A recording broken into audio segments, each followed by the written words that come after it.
Hello, dear student. Today we are discussing about one of the important topic mutation. Mutation क्या होता है, जिसको हिंदी में हम उत्परिवर्तन के नाम से जानते हैं। उत्परिवर्तन एक तरह से म्यूटेशन एक कंटिन्यूस होने वाली प्रक्रिया है। ये एनवायरनमेंट से भी होती है और बहुत सारे केमिकल के थ्रू भी होती है। तो this is the continuous process which has been take place since long time. उत्परिवर्तन क्या होता है?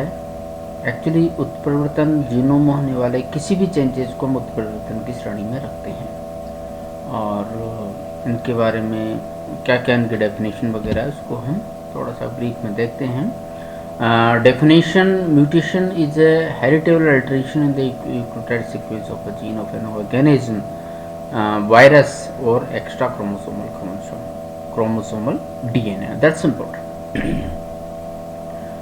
ट्रू, अगर म्यूटेशंस की हम बात करते हैं तो इस तरह के म्यूटेशंस जो न्यूक्लियोटाइड्स जीनोम के न्यूक्लियोटाइड्स में होते हैं, किसी भी जीव में हो सकते हैं और इंक्लूडिंग वायरस, और या फिर एक्स्ट्रा क्रोमोसोमल जो डीएनए है उसमें होने वाले सभी चेंजेस को म्यूटेशन की श्रेणी में रखते हैं। एक्स्ट्रा क्रोमोसोम में क्लोरोप्लास्ट है, माइटोकॉन्ड्रिया है, इनके डीएनए जाते हैं। The genomes of all organism are composed of DNA. सभी जीवों के जो जीनोम है वो डीएनए से मिलकर के बने होते हैं। कुछ इसके अपवाद हैं जैसे आरएनए वायरसेस, जिनमें जेनेटिक मटेरियल आरएनए होता है इंस्टेड ऑफ डीएनए मॉलिक्यूल। यहाँ पर हम कुछ टर्म्स का उपयोग करते हैं जनरली इसमें। जैसे पहला है म्यूटेजेंस। म्यूटेजेंस क्या है? म्यूटेजेंस वो प्रकार हैं, ये केमिकल भी हो सकता है, ये फिजिकल्स भी हो सकता है, ऐसे कारक हैं जो म्यूटेशन के लिए उत्तरदायी होते हैं, उनको हम म्यूटेजेंस के नाम से जानते हैं। म्यूटेंट्स ऐसे ऑर्गेनिज्म जीव जिनमें म्यूटेशन हुआ उसको म्यूटेंट्स के नाम से जानते हैं। ठीक है। थर्ड है इसमें जैसे वेरिएंट्स। म्यूटेशन होने के बाद में जो रेसेस बनती है, जो डिफरेंट इंडिविजुअल्स बनते हैं, उनको हम उनकी एक अलग वैरायटी के नाम से ही जानते हैं और डिफरेंट टाइप ऑफ वैरायटीज हम प्रोडक्शन करते हैं। तो उसको क्या बोलते हैं? वेरिएंट्स बोलते हैं। एक्चुअली वो सेम होता है लेकिन कुछ थोड़ा सा उसमें माइनर डिफरेंस होता है due to the mutation. Generally जो जीन म्यूटेशन और पॉइंट म्यूटेशन है, ये सब दो उपयोग किए जाते हैं। Nucleotides alteration of the nucleotides with in the DNA molecules को हम इस श्रेणी में रखते हैं। सोमेटिक और जर्मिनल म्यूटेशन। सोमेटिक या कायिक कोशिका में अगर म्यूटेशन होता है तो उसको सोमेटिक म्यूटेशन के नाम से जानते हैं। अगर जर्म सेल्स में म्यूटेशन होता है तो उसको हम जर्मिनल म्यूटेशन के नाम से जानते हैं। कायिक कोशिका अदर देन जर्म सेल्स। एंथेरोजोइड्स या स्पर्म्स ओवम सेल्स के अलावा अगर किसी भी सेल्स में होती है, जैसे फॉर एग्जांपल लीफ है, स्टेम है, रूट है, उनमें अगर कहीं पर भी कोई भी म्यूटेशन होता है प्लांट्स में या एनिमल्स में अदर देन से स्पर्म सेल्स और ओवम सेल्स अगर कहीं पर भी होता है तो वो सारा सोमेटिक सेल्स में होता है। सोमेटिक सेल्स में होने वाले जो म्यूटेशंस हैं ये लोकलाइज्ड होते हैं और एक पर्टिकुलर एरिया तक ही सीमित रहते हैं। After some times they have वो एक पीढ़ी से दूसरी पीढ़ी में ट्रांसफर नहीं होते हैं।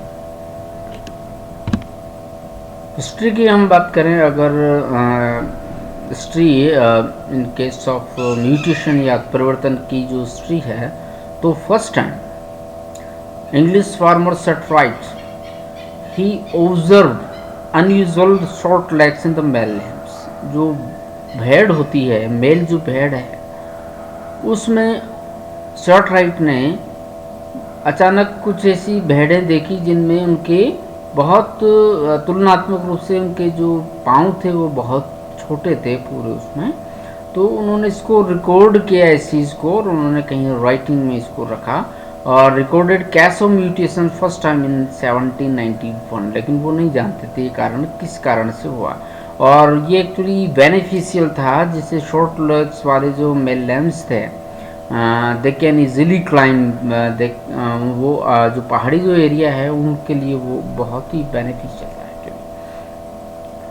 उत्परिवर्तन जो शब्द है वो ह्यूगो डिब्रिज ने 90 में दिया, जब वो ओनिथ्रा के ऊपर वो काम कर रहे थे, तब उन्होंने सबसे पहले उत्परिवर्तन या म्यूटेशन शब्द का सबसे पहले उपयोग किया।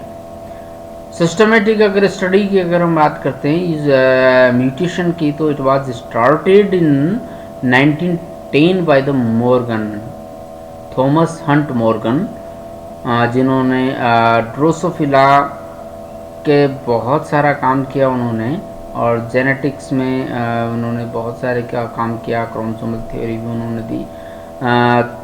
तो उन्होंने सिस्टमेटिक स्टडी की म्यूटेशन के द्वारा, और बहुत सारी जो वेराइटीज़ है या वेराइटी है इसकी ड्रोसोफिला की वो डेवलप की, और उन्होंने बहुत सारे जो जीन्स हैं किस तरह से फिनोटाइप को अफेक्ट करते हैं उनकी एक डिटेल्ड स्टडी मॉर्गन ने की। देन उसके बाद में ड्रोसोफिला पर ही H.J. मूलर, जिन्होंने बहुत सारे एक्सपेरिमेंट किए ड्रोसोफिला पर बाय यूजिंग द एक्सरेज इन 1927, और उनकी जो एक्सपेरिमेंट हैं उनके द्वारा बहुत सारी जो गुत्थियाँ थी उनको सुलझाया गया, और उनके इसी काम के देखते हुए उनको नोबेल प्राइज 1946 में अवार्ड किया गया।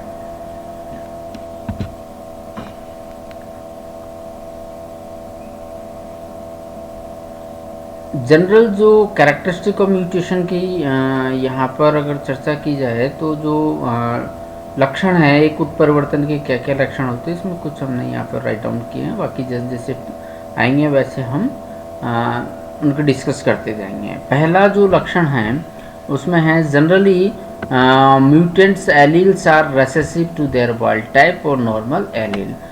जनरली जो म्यूटेंट्स जो एलील्स होते हैं वो रेसेसिव प्रकार के होते हैं, मतलब उनका कोई प्रभाव जनरली उस पर नहीं होता है।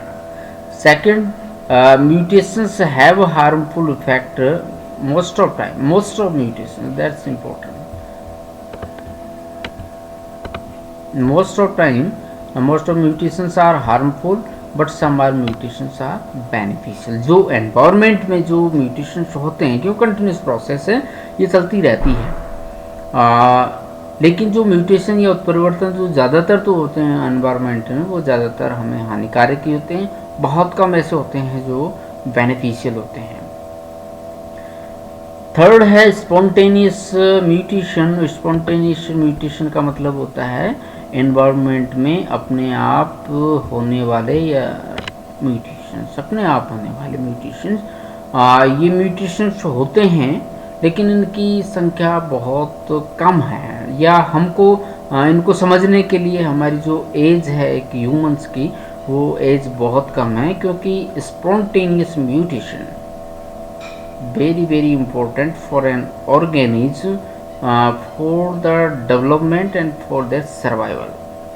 क्योंकि जब भी एनवायरनमेंट में चेंज होता है तो क्या होता है, एक जीव या उसी जीव की एक प्रजाति उसकी दूसरी प्रजाति से रिप्लेस्ड कर दी जाती है, ऐसी प्रजाति से रिप्लेस्ड कर दी जाती है जो उस एनवायरनमेंट में बहुत अनुकूलित हो। तो ये एक कंटिन्यूस प्रोसेस है, और मतलब डेवलपमेंट ऑफ एन ऑर्गेनिज्म और development of an species, race, varieties, whatever it is. तो spontaneous mutations play a very important role, but it is very low in compared to the, or we cannot understand because the age of a human is very less to understand the spontaneous mutation, but it is occurring in the environment। Okay, some genes show high rate of mutation, such genes also known as the mutable genes। कुछ ऐसे jeans होते हैं जैसे all the cells all time have all genes in of an organism। प्रत्येक sales की में जो jeans हैं हमेशा एक जैसे ही रहते हैं, लेकिन उनमें से कुछ ऐसे जीन्स होते हैं जिनमें म्यूटेशन या उत्परिवर्तन होने की प्रवृत्ति पाई जाती है कि अगर उनको थोड़ा बहुत भी एनवायरनमेंट प्लस माइनस बनता है तो उनमें म्यूटेशन होने के चांस ज़्यादा होते हैं, तो उनको म्यूटेबल जीन्स के नाम से जानते हैं। इसी तरीके से ऐसे mutable site with in gene, एक जीन्स के अंदर कुछ ऐसी साइट भी होती है, कुछ ऐसे न्यूक्लियोटाइड्स होते हैं जिनकी ये प्रवृत्ति होती है कि वो आसानी से दूसरे न्यूक्लियोटाइड से चेंज होने की उनकी प्रवृत्ति होती है। तो उनको क्या बोले, हॉट स्पॉट्स के नाम से उनको हम जानते हैं, hot spots with in the gene.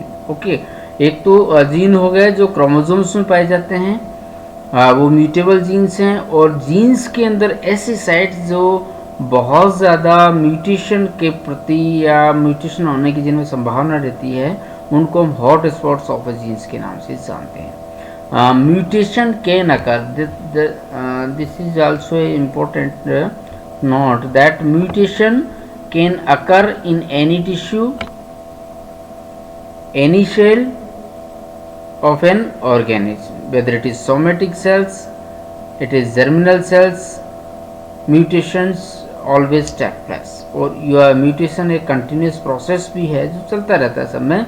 तो म्यूटेशन किसी भी सेल्स में, चाहे सोमेटिक है चाहे जर्मिनल है, किसी भी टिश्यू में कभी भी हो सकता है। इसके लिए टाइम डेट हम निर्धारित नहीं कर सकते। क्लासिफिकेशन ऑफ म्यूटेशन की हम यहाँ अगर उसकी चर्चा करें तो based on survivability of an organism, it में बी लीथल, इट में बी सब लीथल, इट में बी सब वाइटल और सुपर वाइटल।